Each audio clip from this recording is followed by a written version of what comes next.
Сәлеметсіздер ме, құрметті достар? Бүгін біз бір жасағаннан керемет болып шығатын дамский пальчики тортын жасаймыз. Ең алдымен біз ыдысымызға сары майымызды салып аламыз. Оның артынан суымызды құйып, екеуін бірге жақсылап майымыз ерігенше араластырамыз.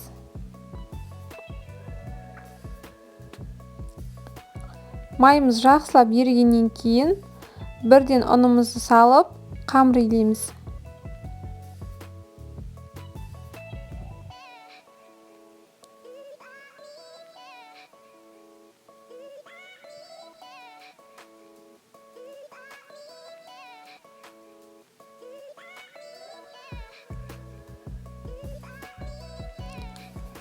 Қамырымызды жақсылап илейміз. Қамырымыздың жақсы болғандығы неке ыдыстың астында ешқандай қамыр болмағандығынан мәлім. Енді біреулеп жұмыртқамызды салып, қамырымызға жақсылап араластырып аламыз.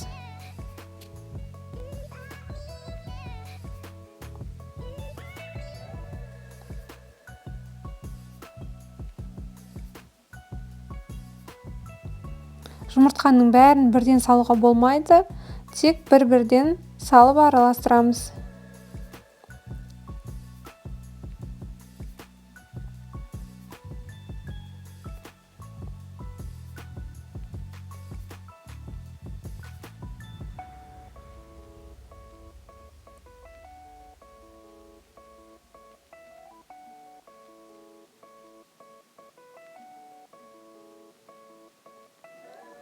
Барлық жұмыртқаларды салғаннан кейін осылай сұйық қамыр пайда болады.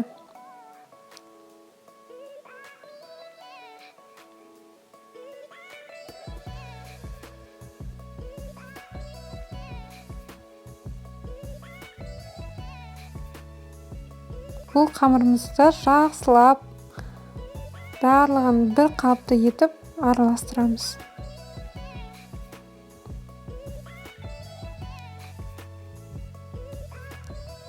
Дайын болған қамырымызды кондитерский мешокқа салып, қызып тұрған духовкамызға пісіріп аламыз. Менде насадка, осындай жұлдызша насадка. Әркім өзінің қалауынша сопақша етіп жасауға да болады, осылай жұлдызша етіп жасауға да болады, дөңгелек етіп жасауға да болады. Сізге қалай ұнайды, солай жасайсыз.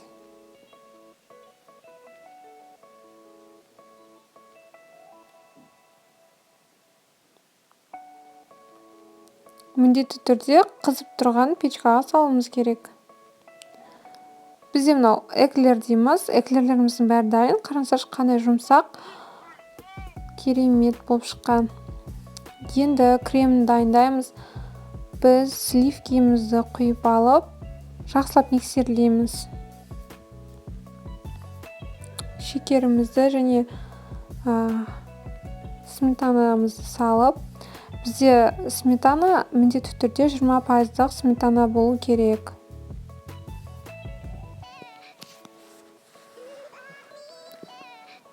Араластырдық, креміміз дайын. Енді эклерлерімізді салып, кремге барлығын жеке-жеке тарелкаға қойып шығамыз.